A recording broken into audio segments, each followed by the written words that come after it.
Aqui, irmãos, é um relato verídico, genuíno, autêntico, dos primórdios de nossa fé, nossos irmãos amados, com os quais nós não tivemos convívio carnal, mas temos convívio pela ciência do derramado sobre eles, por intermédio das Escrituras Santas, as quais até hoje nos admoestam, nos ensinam. Na formação da igreja, irmãos, para o início, havia muita dúvida. Como até hoje, muitas igrejas que eles fazem um conjunto de considerações sobre a palavra de Deus, que de fato não são requeridas pela palavra de Deus. São coisas humanas, são coisas que os homens trazem consigo e eles querem colocar a sua própria opinião deles na fé cristã. Eles querem colocar o que é deles. Isso aconteceu aqui lá atrás, nesse texto, está narrado isso.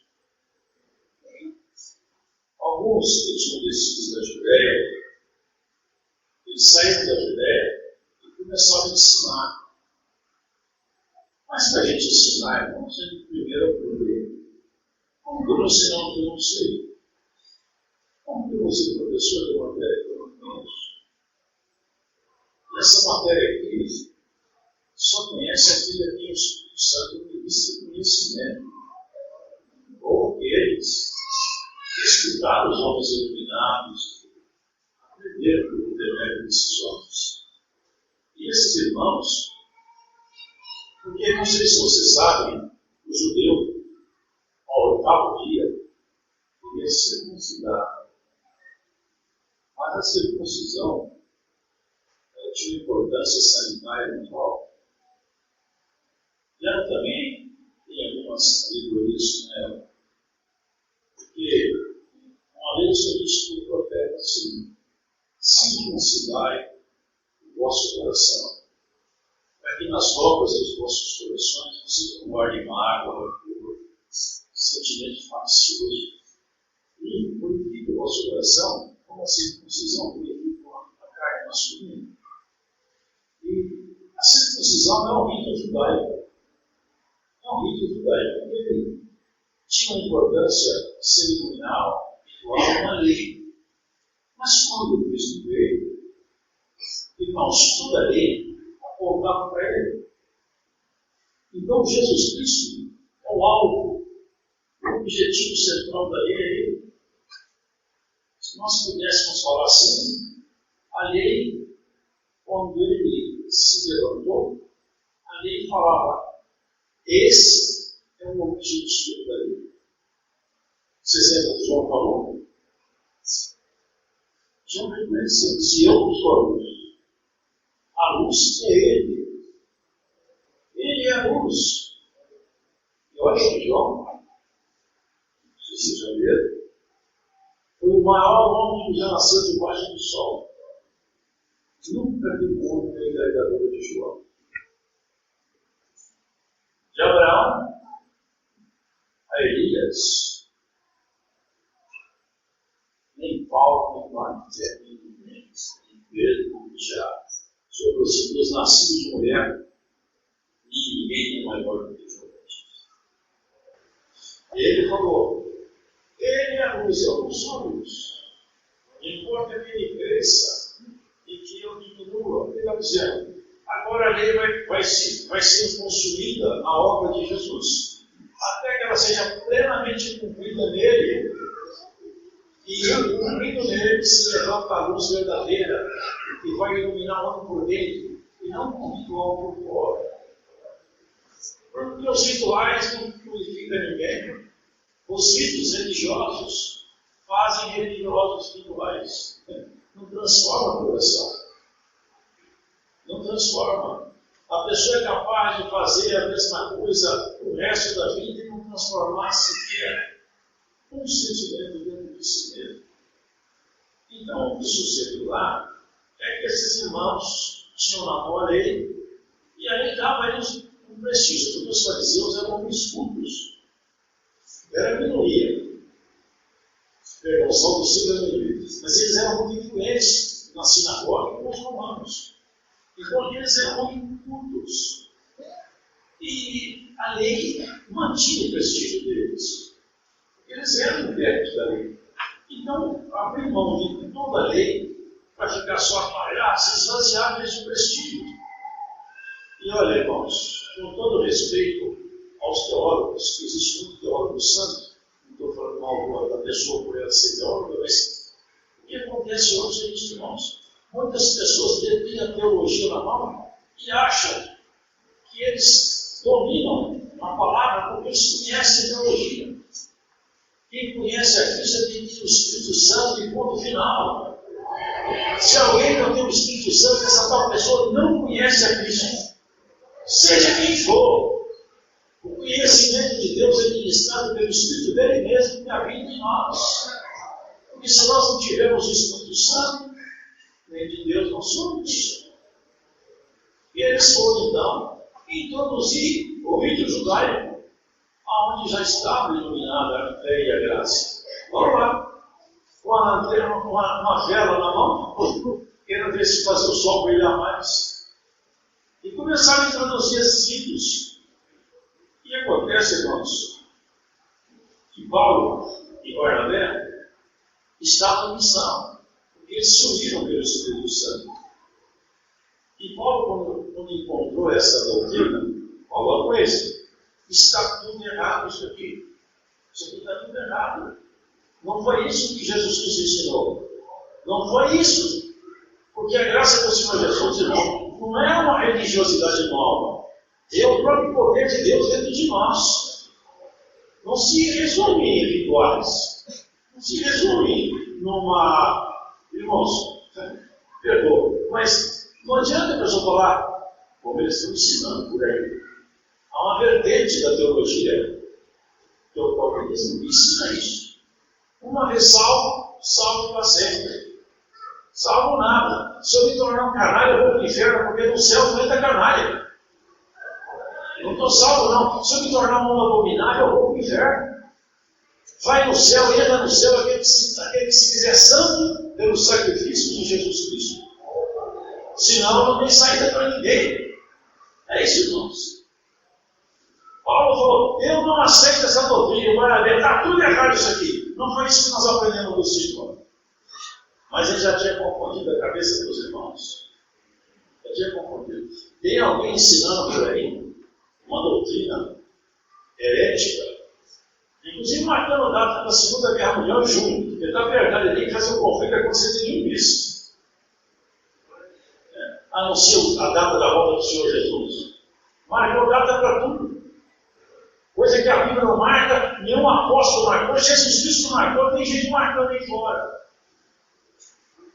São essas coisas, irmãos, que vão torcendo a palavra de Deus, torcendo a doutrina.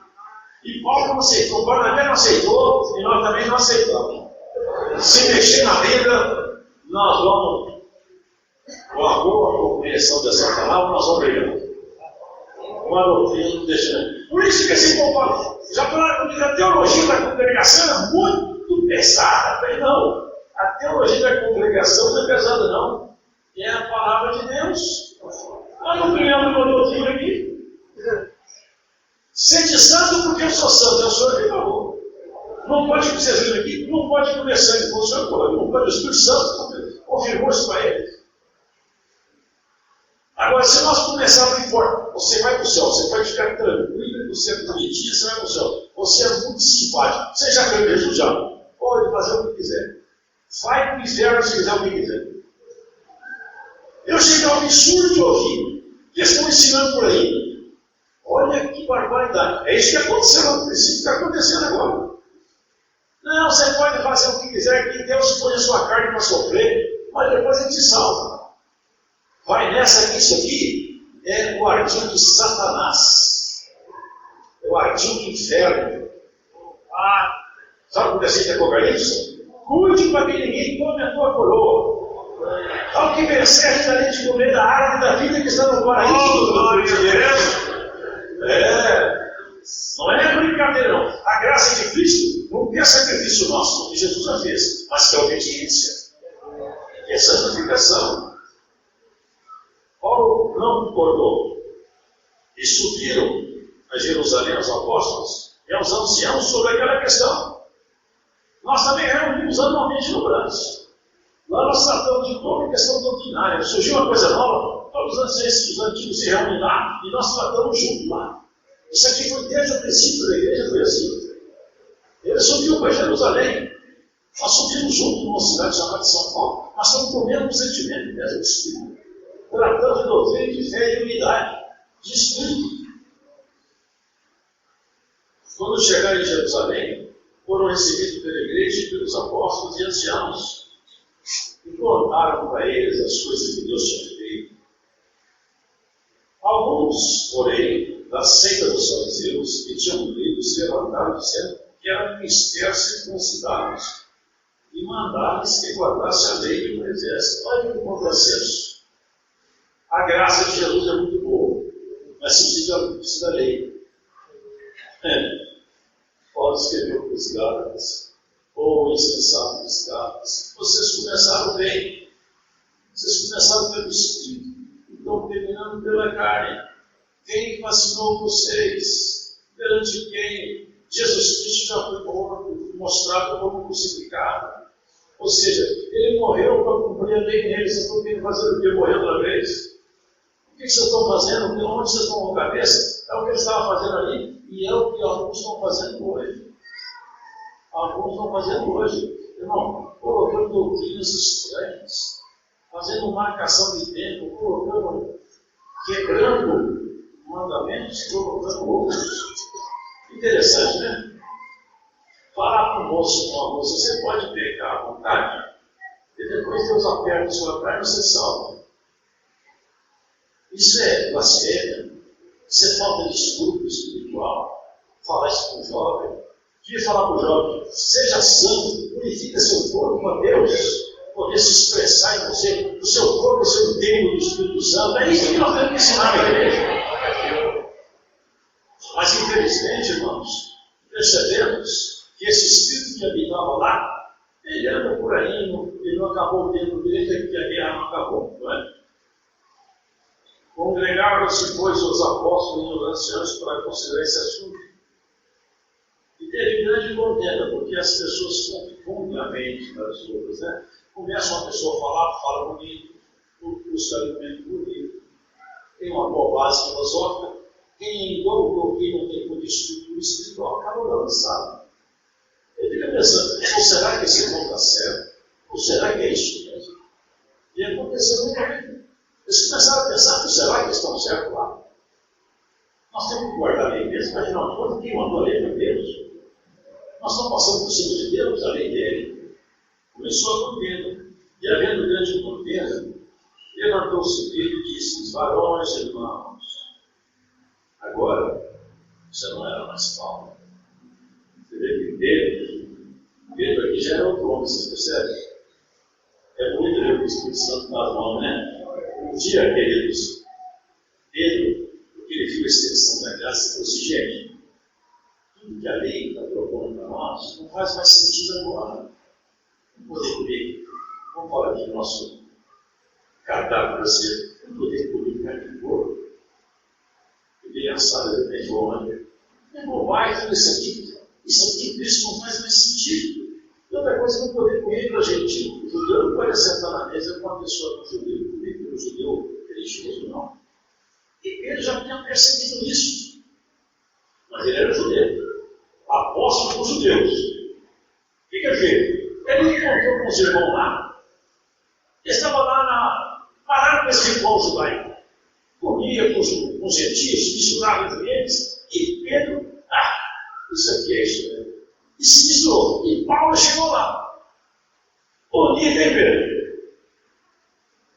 Você fica apertando o judeu para guardar o judaísmo ainda, porque eles estão fazendo a transição. Agora você que é judeu, se comporta igual um gentio. Então, você acabou de quebrar aquilo que você estava construindo, Pedro. E tem uma carta de Gálatas que fala assim: eu repreendi Pedro na Sabe por que isso? Não é que Paulo era mal educado.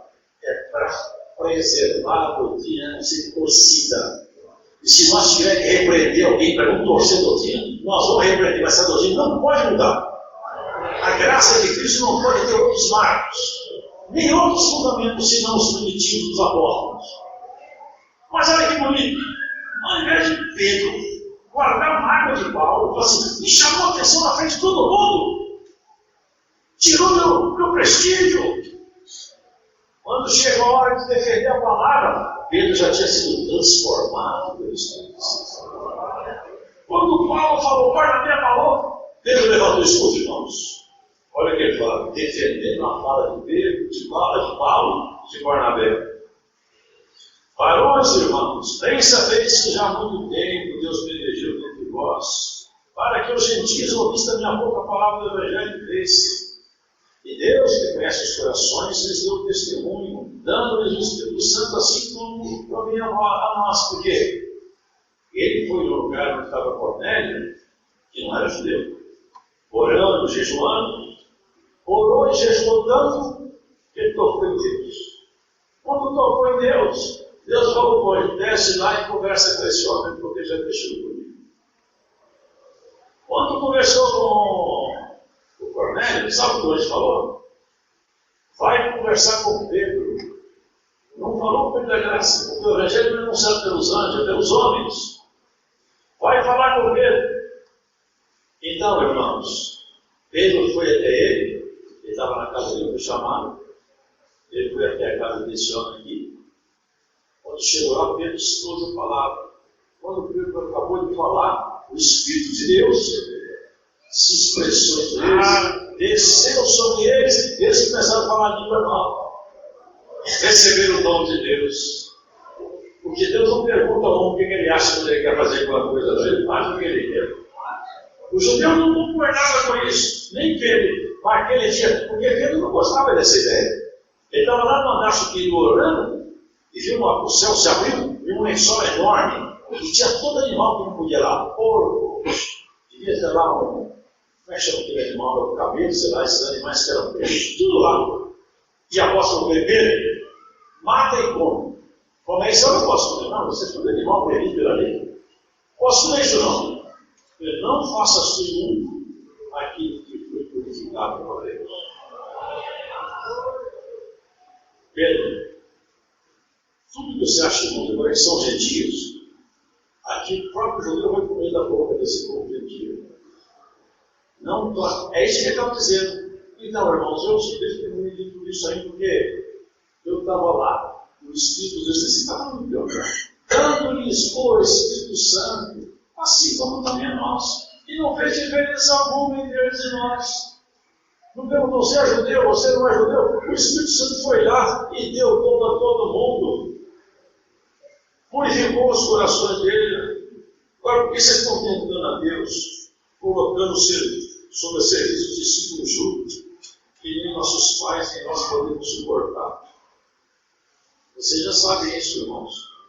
O judaísmo tem 613 mandamentos. Não é fácil. O judeu ortodoxo que vê lá, eles homens são santos. Eles vivem uma vida pesada, não tem dom, não tem revelação, não tem manifestação nenhuma. Então, firme esperando que Deus, o Messias, chegar. E você tem pouca coisa de Deus sobre você, e o Messias já chegou, e você não dá muito valor aí. Irmãos? Se eu falar umas coisas contraditórias, não tem que ter. Só assim, eu vos dou a paz. Eu vos deixo a minha paz. E não vou lá como o mundo dá. Minha paz não é igual a paz do mundo. A paz do mundo, como uma pessoa com a cerveja no churrasco, ele acha que tem paz. A paz do Senhor não é essa. É que agora eu cessei a guerra sua com os céus. Você não vai em guerra mais com os céus. Porque o pecado é guerra com Deus e eu cessei essa guerra. Mas no outro ponto ele fala, não cuideis que eu vim trazer paz. Eu vim trazer guerra. Vocês percebem que parece contraditório? No ponto ele fala, eu deixo com vocês a minha paz. Depois ele fala, eu não vim trazer paz para vocês, eu vim trazer guerra. Que guerra é essa? Ele fala, uma guerra conosco mesmo. Brigando com a nossa natureza, com a nossa estupidez humana, com a nossa carnalidade, ciúme, nosso egoísmo, nosso eu, e depois aceitando as nossas limitações e buscando novos horizontes em Cristo. E depois também, irmãos, nós temos que passar um tipo de afronta e aperto por conta dessa nossa fé. Em muitos lugares que nós vamos, nós somos rejeitados. Tem pessoas que são expulsas de casa por causa do estudo da fé. Eu conheço irmão que foi colocado na rua porque ele aceitou Jesus Cristo. Eu tenho um amigo que vai dizer assim: eu queria buscar ser uma delegacia, mas não queria buscar ser uma igreja. Que loucura! Que loucura que toma a mente no ser humano. Que loucura. Porque mudou de fé, mudou de religião. Mas ele não mudou de religião, não. Ele abraçou a graça do Filho de Deus. E aí, irmãos, e Pedro fala, hein? Mas cremos que seremos salvos pela graça do Senhor Jesus Cristo. Assim eles como nós. Nós não somos salvos pela obra da lei. A lei não salva ninguém. Como não tem nada que salva ninguém, o pastor não salva ninguém, ancião não salva ninguém, cooperador, diácono, ninguém salva ninguém, não. O único que é salvador chama Jesus Cristo. E para seguir Jesus Cristo tem que respeitar a Bíblia. E tem muito lugar para que a Bíblia é só um pedaço que serve, o resto não serve. A Bíblia tem coisa que vai saltando. Aquele que não guarda a palavra não tem o Senhor nele. Está escrito a verdadeira caridade para com Deus é essa, guardar os seus mandamentos. Isso é o amor de Deus.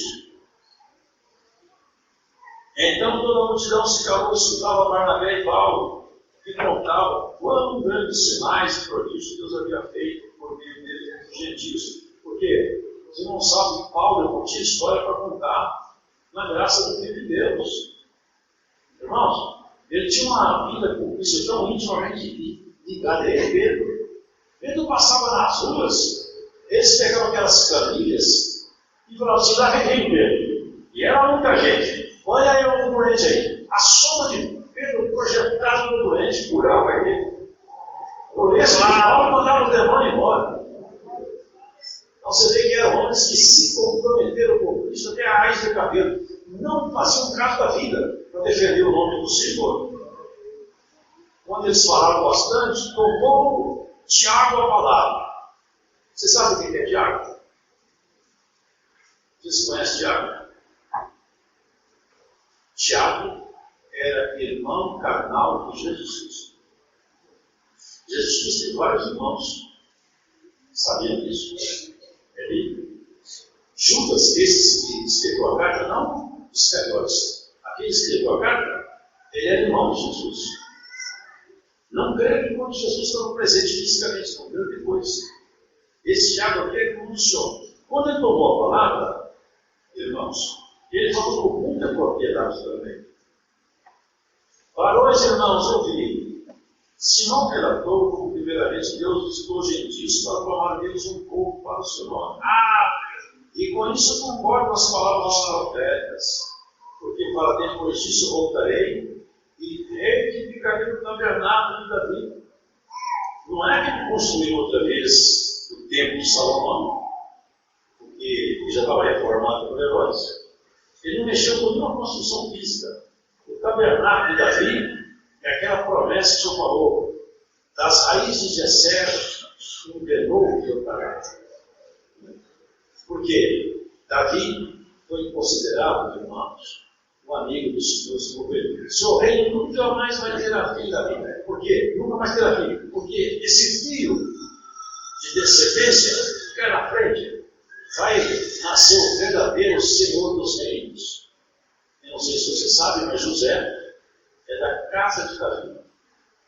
E não que Jesus seja filho de José, mas como ele supostamente era filho, foi adotado, né? Ele era filho da adoção, ele trouxe essa linhagem até ele. Então ele fala: vou reedificar os tabernáculos caídos, porque a fé, a dignidade estava jogando no chão. Davi errou, mas ele foi um homem que amou a Deus demais.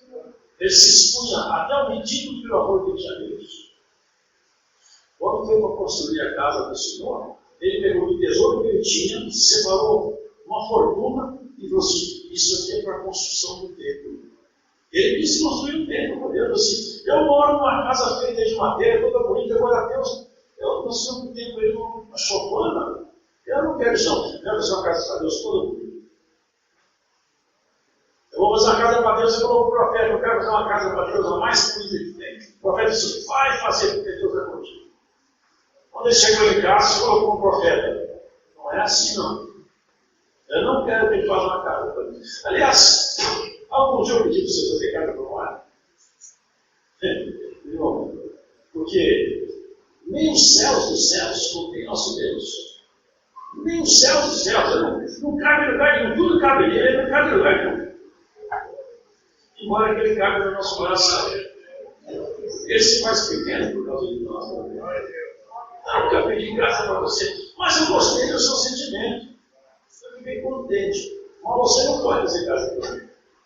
Eu achei muito sangue na sua mão. Matou muita gente. Davi entrava pela peleja, não ficava lá de longe dando ordem, não. Ele entrava na guerra com a espada na mão, junto com os companheiros dele. E a espada corria por todo lado, perto dele, longe, e estava junto, misturado na guerra. E ele matava também, matou muitos. Sua mão tem muito sangue, Davi. Mas eu gostei da sua ideia, do seu sentimento, do seu plano. Mas quem vai construir a casa dele vai ser seu filho, por quê? Ele vai ter um reino de paz. Foi Salomão. Salomão também tem uma figura do Senhor como o próprio Davi dele. Por quê? Ele dizia isso. Não é com esse sangue humano que minha casa vai ser construída. Vai ser com sangue legítimo, puro, um sangue único, competente para purificar o santuário, que é o sangue de Jesus. Esse é o único sangue que pode ser derramado para construir uma casa. Então, irmãos, ele havia se dedicado nisso aí. Chutou, mas não pôde começar a obra. Então, esse é o tabernáculo de Davi. São esses valores, não as casas. Esses valores que foi achado de Davi é que agora, figurando o nosso Senhor, ele está edificando os tabernáculos caídos em nós, os escombros de nossa estrutura espiritual, transformando nossos sentimentos, nossos pensamentos, até nossas amizades. Uma pessoa, quando ela é mundana, Cristo transforma ela vai se apartando daquelas pessoas naturais aos poucos. Sabe por quê? Porque já não tem mais quase nada em comum. Eu lembro quando o Senhor me chamou, eu comecei a me afastar de todo mundo, porque onde eles iam, o que eles falavam, já podia. Mudou meu jeito de ser, não tem mais jeito. Onde eles vão, não posso ir. O que eles falam, não pode ouvir mais. Eu gosto deles, mas não gosto do ambiente deles mais. São pessoas socialmente boas, mas espiritualmente não dá mais para mim. Porque o pecado, para quem está no mundo, não tem nenhum peso. Para nós, ele pesa demais. E se você quer saber de uma coisa, você tem que viver separado do mundo. Você não pode amar o mundo e a Deus. Você escolhe qual você quer amar mais, o mundo ou a Jesus. Quem ama o mundo e a Jesus vai amar o mundo e vai deixar de amar Jesus. Não tem saída, irmão. Não temos que fazer escolhas.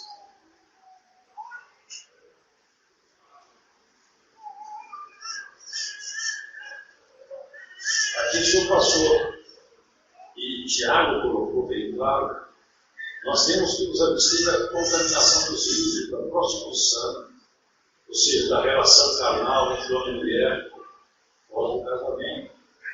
Não quer sufocar, não podemos comer sangue, é isso.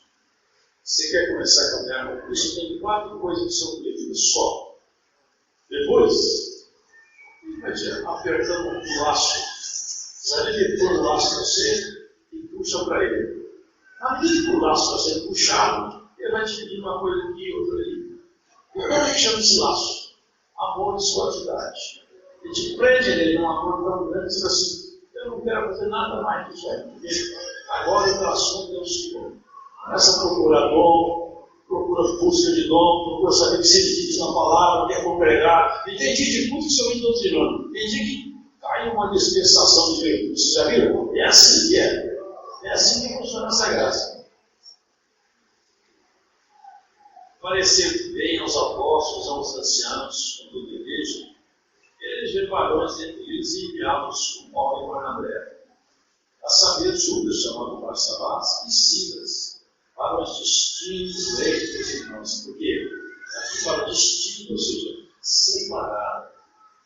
Homens que fazem diferença pessoas onde eles são muito diferentes. Oxalá que você seja muito diferente onde você está. Que para Deus você faça diferença. Não é grande coisa, mas um pouco de diferença que você fizer, esses valores foram separados.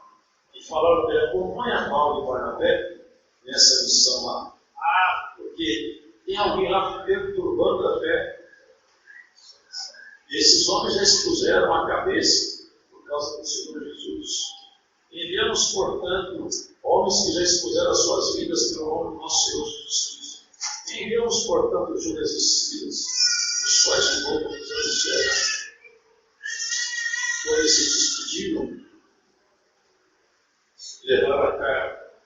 E quando chegaram lá, irmãos, ficaram muito alegres, porque eles perceberam a graça do Senhor foi preservada, foi deferida a graça do Senhor.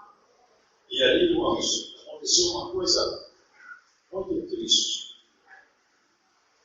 Marcos, chamado João Marcos, ele era amigo de Paulo e Barnabé.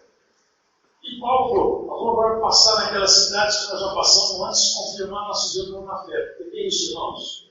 Tem pessoa que anuncia a fé, anuncia a graça, a pessoa batiza, ela vem falar. Quem é evangelista tem que ser mãe e pai, tem que tomar conta.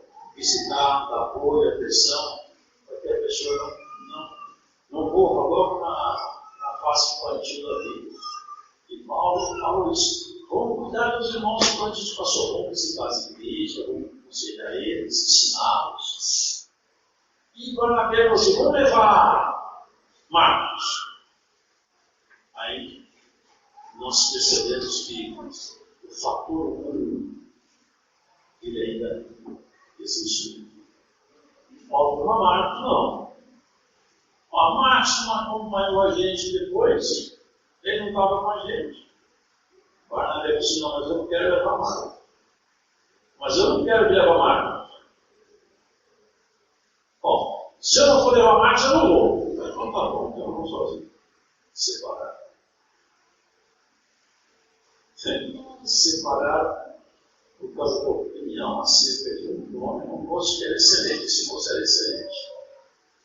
E separaram, tá dizendo, mas Paulo parecia razoável que não tomasse consigo aquele que dizia uma filha se tinha apartado deles, e não se acompanhou naquela roupa. E tal poder da roupa entre eles que se apartaram do outro. Barnabé levando consigo a Marcos, navegou para a China. Agora eu percebo nesse texto uma coisa muito interessante. Olha aqui. E Paulo, ele escolheu a Silas, partiu encomendados pelos irmãos a graça de Deus. Tem uma diferença na saída de Barnabé e de Paulo. Um viajou para Chipre e outro foi encomendado à graça pelos irmãos. Não que Barnabé perdeu a fé, não. Nem tampouco Marcos, porque tem uma carta, não lembro qual, que Paulo fala, traz o Marcos, era o João Marcos, traz o João Marcos, sentia falta dele, ele é muito útil nessa obra. Lá na frente ele se encontrou com eles, e falou, Barnabé que se encontrou com ele, foi em outras missões, não ficar ali. Mas aquilo ali mostrou o seguinte, que a opinião nossa não é útil nessa obra para missão, é útil você construir, vender, comprar, mas não é essa obra. E pelo que se vê aqui, Barnabé firmou o pé e Paulo possivelmente estava mais iluminado que Barnabé. Porque fala que Paulo foi encomendado à graça. E depois só aparece Paulo, não aparece mais Barnabé. Nós somos levados a crer claramente. E certo seria assim, que a luz de Paulo, porque lá na frente se encontraria outra vez. Como encontraram? Paulo, Barnabé, Marcos, todos se encontraram nas missões lá na frente. Não foi ninguém, porque o homem de Deus é isso. Eu posso até discordar, mas guardar no coração o sentimento não.